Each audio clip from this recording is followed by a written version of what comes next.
Hey, my name's Margot. Last year, I changed my status to Mrs. and added a wedding band next to my collection of courtroom victories. Slinging arguments before a judge, that's my zone. But dang, I never thought I'd need a defense strategy for family dinners. So, let me put you in the picture.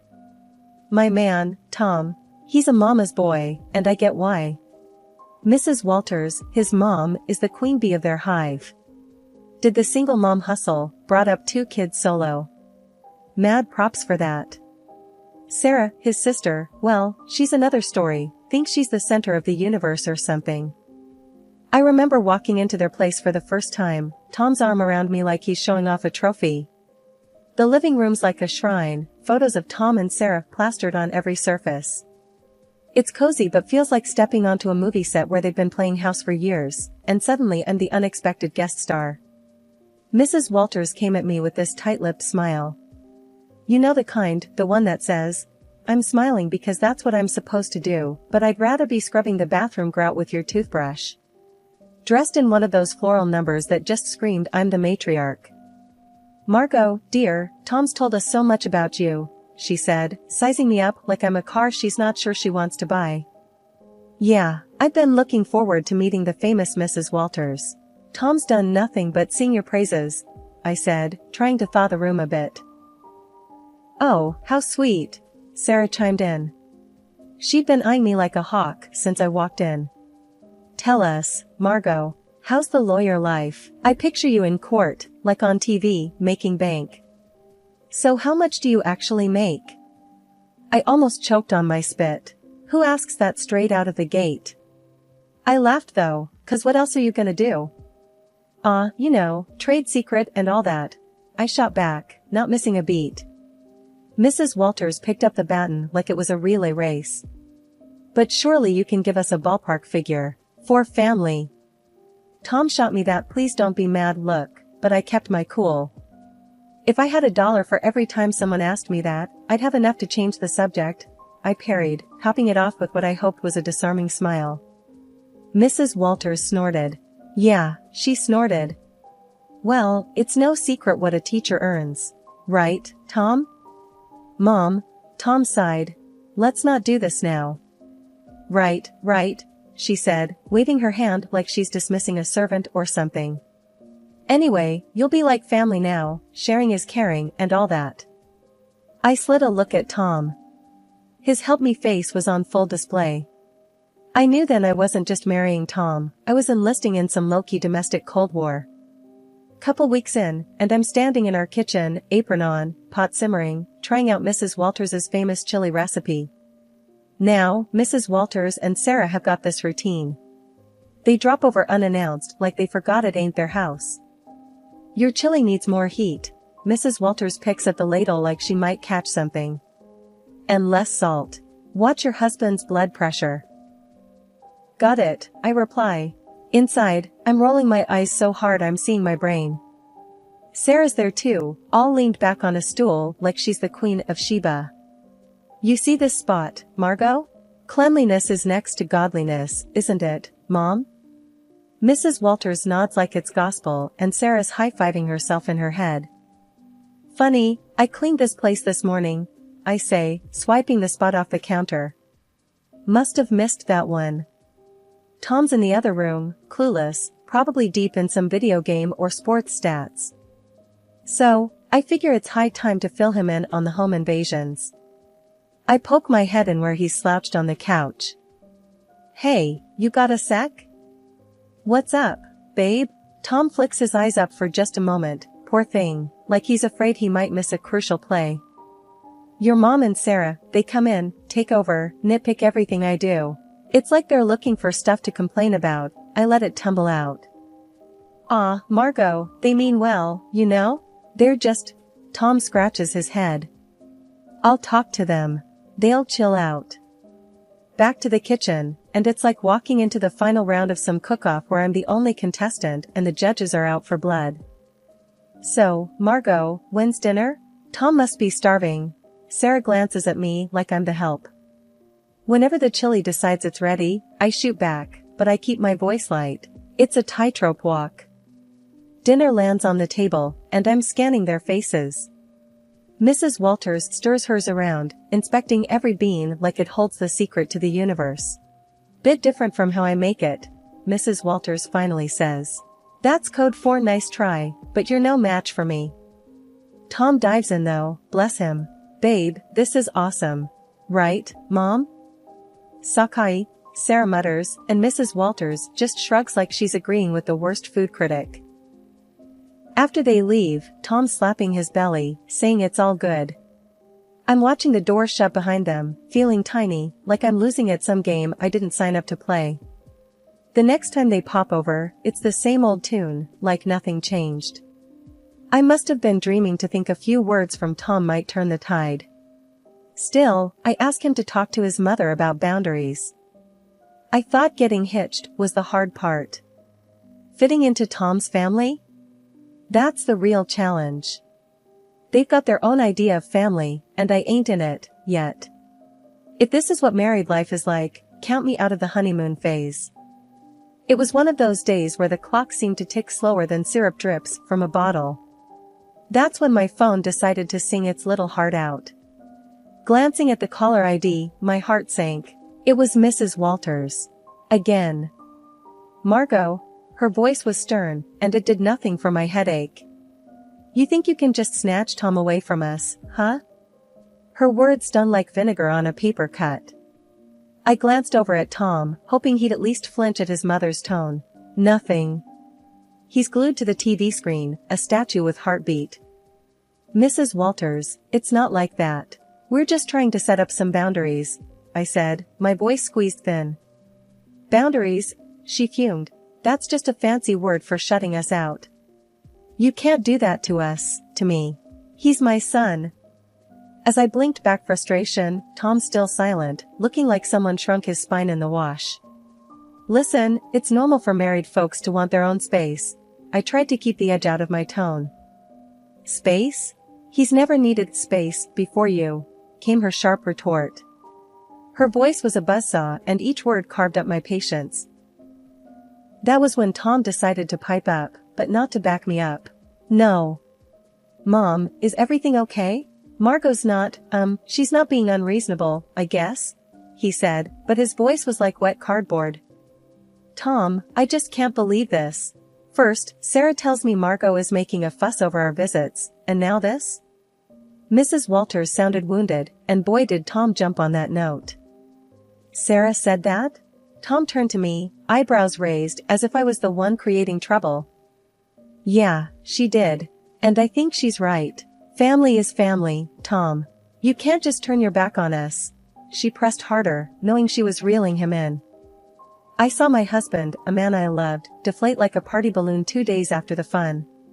The call ended with promises of another family meeting that felt more like a summit to discuss the terms of my surrender. After the call, it was as if nothing happened. Tom settled back on the couch, resuming his championship in channel surfing. Mrs. Walters resumed her drive-bys, each one a masterclass in thinly veiled jabs. And Sarah? Well, she might as well have been a puppet master the way she got Tom's ear whenever she pleased. When word got back to me that my husband's sister, Sarah, was running her mouth about me all over town, my blood boiled for a second. But I didn't let it get the best of me. I knew I had to handle this the right way. So, I waited for the right moment to deal with Sarah directly, and that moment came sooner than I thought. I found Sarah at the market on a Saturday morning, filling her basket with groceries. She didn't see me at first, but I walked right up to her, steady and strong. Sarah, I said. She looked up and rolled her eyes. What do you want, Margot? We need to talk. It's about the stories you've been spreading. She snorted loudly, a smirk spreading across her face. Stories? I don't know what you're talking about. The rumors, Sarah. About me. Emily's bossy, Emily's this and that. Cut it out. She laughed, tossing an apple up and down in her hand. And what are you going to do if I don't? You think you can boss me around?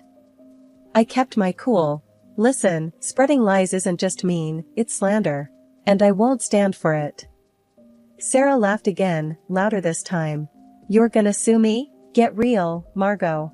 You ain't got the stomach for that. People's reputations are at stake. I'm serious, Sarah. Keep it up, and yes, I will take legal action if I need to. The arrogance just poured off her as she leaned in close. You're in way over your head. Little Miss City Lawyer gonna take me to court? This isn't a joke, Sarah.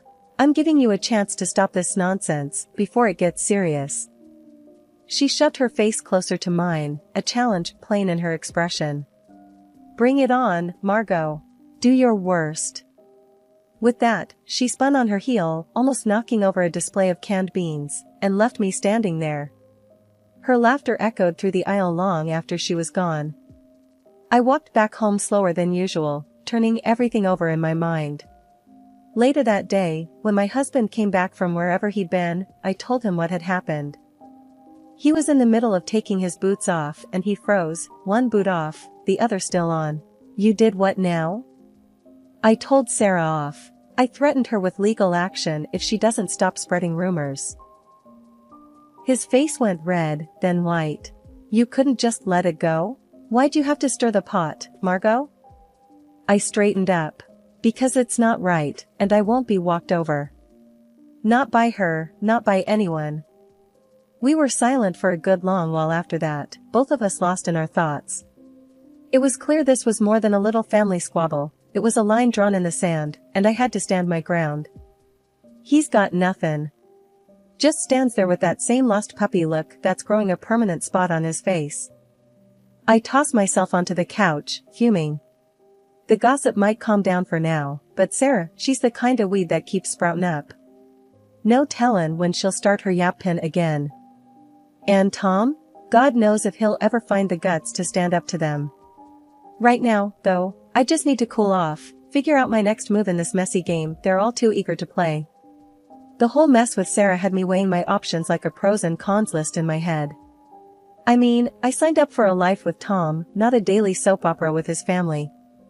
And with things going from bad to worse, the D word started rattling around in my brain like loose change in a dryer. Then, as if on cue, Mrs. Walters, the town's self-appointed gossip queen and Sarah's godmother, rings me up. Margot, dear, she chirped like a bird that spotted a worm. We're throwing a little shindig for Sarah's engagement. It's happening at Luigi's next week. We'd love to see you there. The tone of her voice was all fake nicety, the kind that practically screams I dare you to show up. I'm staring at the silent phone after hanging up, thinking how this invite smells like a setup. Tom's already on edge, and now this? I couldn't help but blurt out to him, guess who's got plans for us next week? He's sitting at the kitchen table, forehead creased like he's trying to iron it out with thought. Who's scheming now? Your sister's engagement party, I say flat out. We're invited, courtesy of Mrs. Walters. His face goes a shade paler, the crease deepening. Oh, hell. Yeah. Oh, hell sounds about right. So, what's the play here, Tom? We gonna roll over and play nice, or what? He's quiet for too long, and I'm not having it.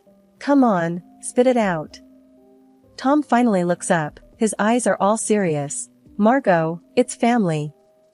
I think we should go. I cross my arms, feeling the heat rise up my neck. And let Sarah have a field day? I'm not their punching bag. He throws his hands up, a little too dramatic if you ask me. What do you want me to say? That's my sister, Margot.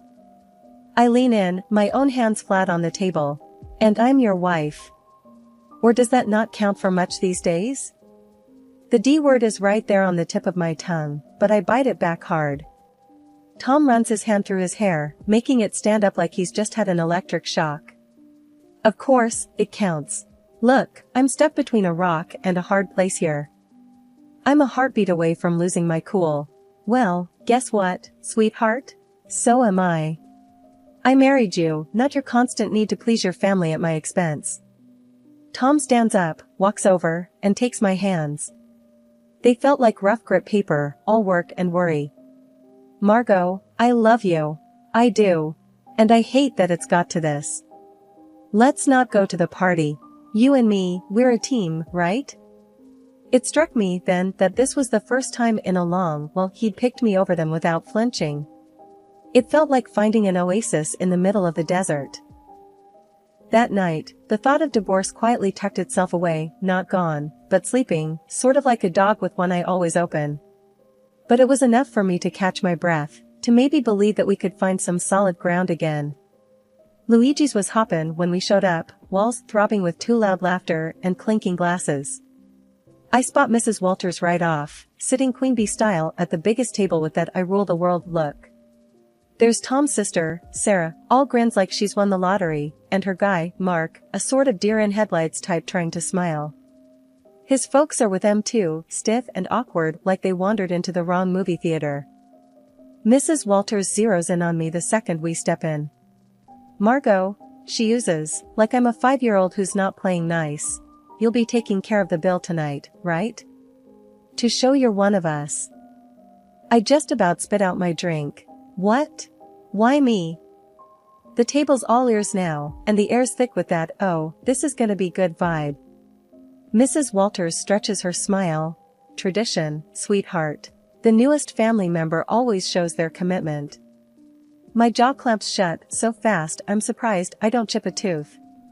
Commitment? That sounds a whole lot like a shakedown. Everyone's perked up like hounds hearing a whistle, and there she goes, Mrs. Walters puffing up like I've slapped her. "Excuse me? That's uncalled for." Tom leans in, his voice barely more than a spit of sound. "Just do it, Margot. It's not a big deal." "A big deal?" I fire back, whisper turned to a snarl. "No thanks. I ain't no one's piggy bank." He's hissing now, real quiet but clear. "Pay the damn bill, Margot, or we're through." I mean it. My laugh's as sharp as a snapped wire. "You're not serious?" He's all stone face and tight mouth. "You think I'm playing?" I stare him down. "Divorce over this?" He's all, "Family first, Margot." I'm shaking my head, and where do I fit, huh? It's showdown time, and even Mark and his parents are watching, their faces screaming what the hell's going on?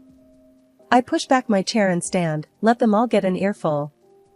"No, I ain't doing this dance," I say, voice like a hammer on steel. There's shock on their faces, some whispering, some wide-eyed. Tom's going red, white, red, like a stoplight losing its mind. Mrs. Walters looks like she might choke. I walk out into the night. It's black and cool and smells like freedom. I hear the door slam behind me, my heart's doing a 100-yard dash, but it's Tom who flung the D word, not me. The bar was nothing special, just another hole in the wall with dim lights and the smell of old beer. I had barely settled with a glass of something strong when my phone rang. It was Tom, and for a moment, I considered not answering. But I did. "Margot, listen, I'm sorry. I didn't want to say divorce." Tom's voice was rushed, apologetic. Before I could even think of a response, Sarah's voice blasted through. "You've ruined my engagement dinner, you selfish." The phone must have changed hands so fast my head spun. I could practically hear the venom in her voice. In the background, I heard Mrs. Walters, loud and clear. "Why should I pay? He's your son, you pay the bill." I won't have my daughter married into a family that doesn't know how to treat. The chaos from Luigi's was spilling through the phone like a bad sitcom without a laugh track.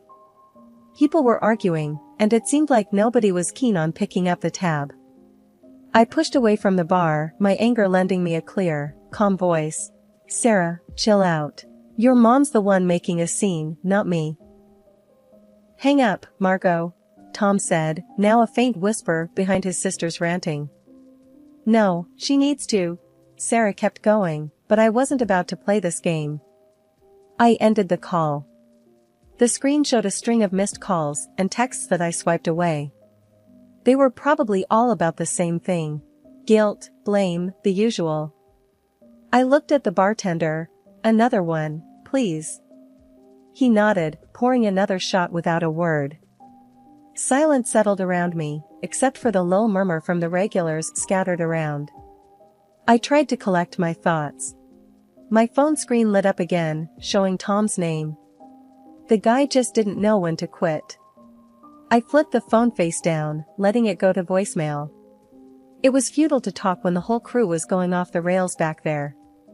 A few drinks later, the door to the bar creaked open, and in came a chilly gust of evening air. But I didn't look up. It didn't matter who was coming and going. I thought about what just happened, what it all meant. Here I was, sitting in a bar because my family-in-law decided I was the bank. And instead of understanding, my supposed partner turned it into an ultimatum. I finally picked up my phone and typed out a text. Tom, we're done. Sarah can think what she wants, and your mom can deal with her own damn bills. I won't be part of this circus anymore. Just as I hit send, the phone rang again. This time, I shut it off. I was tired. Tired of the arguing, the demands, and above all, tired of feeling like I was alone in a partnership that was supposed to have my back. When the room finally stopped spinning, and my head felt a little clearer, I knew what had to happen next. It was time to start looking forward, even if I had to do it on my own. No more games, no more being the scapegoat for a family that couldn't see past their own drama. I walked out of the bar, leaving the noise and the night behind. The air was getting colder, and the city lights were starting to blur into the coming darkness. The road ahead was uncertain, but for the first time in a long while, it was mine to take. What a mess that last evening was. The whole thing at the restaurant blew up bigger than anyone thought. The groom had had it up to here with the drama and ditched the engagement right then and there. Sarah's face when he dropped that bomb, I can't even. No one saw it coming, least of all her. Then the mother-in-law went off the deep end. She was screaming like some banshee, causing such a scene that the groom's folks were ready to dial 911. Disrespect, she was yowling. No consideration. It was chaos, the kind of thing you see on those trashy daytime shows where chairs start flying. Meanwhile, I was done. I filed for divorce and cut phone ties. Tom and his calls? Ignored. His messages? Deleted. The last I heard, him, his sister, my former mother-in-law from hell, they're all holed up in the same house, probably driving each other up the wall. As for me, it felt like I'd finally stopped holding my breath after years underwater. Life's simpler now, but that evening's still the talk whenever I'd bump into people from the old circle. It gets old, you know? So here's the update, for anyone who still cares, I'm living my best, most peaceful life. I'm sitting in my usual spot at the cafe down the street from my place, the one where the coffee is strong and no one asks too many questions. The barista gives me a nod. The usual, he asks, like he's asking if the sky's up. Yep, I say. That's what my days are like now, no fluff or meddling in-laws. Work's a breeze when it's just that, work. Free time is mine to enjoy without a side of guilt trips or obligations. I curl up on my couch, that one piece of furniture that's followed me through all the moves. The springs are shot to hell, but it fits my back just right. I flip on the TV, watching some crime show where they catch the bad guys by minute 40. The peace is what gets me. Not eerie or lonely, just peace. Breathe in, breathe out. No more walking on eggshells or cleaning up family feuds. This is living. When I hit the pillow each night, it's with a sense of I did it. No pat on the back needed. I know my worth, and finally, I'm living like it. I'm eating my lunch when the phone dings. A message from a number I don't know. Probably Tom, using someone else's phone to reach out. I delete it without reading. Not today, Satan, not ever, actually. They used to say, you'll regret this. But here I am, not a single regret in sight. The day drags out, cozy and fine, and it ends with a glass of something smooth and a book I've been meaning to read. The heroine's tough, but fair, reminds me of someone I know.